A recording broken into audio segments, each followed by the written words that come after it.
Immédiatement après la proclamation des béatitudes, la péricope de Matthieu 5, 13, 16 nous situe dans la dimension sociale du royaume et de la vie du disciple.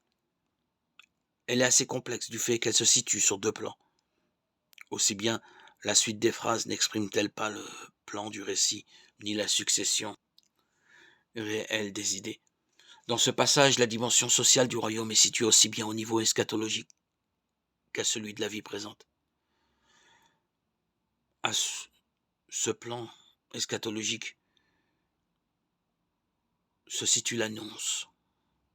Et selon toute vraisemblance, il est apparu dans la prédication initiale de Jésus. Cela semble logique, sinon évident.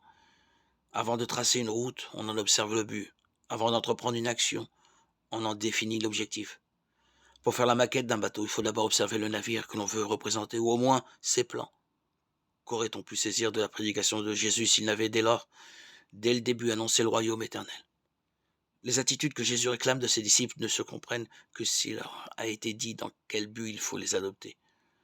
En Jésus, Dieu nous invite en son royaume. La première nouvelle qui nous annonce, c'est l'existence de ce royaume et la place qui nous y est proposée. Vous êtes la lumière du monde, dit Jésus. Matthieu 5, 14. Personne ne peut penser sérieusement que cette parole s'applique à lui à titre personnel, comme s'il était la source de cette lumière. Ne peut être lumineux que celui qui réfléchit la lumière venant d'un autre. Le disciple n'est lumière que parce qu'il appartient déjà au royaume lumineux et définitif de l'amour et de la miséricorde.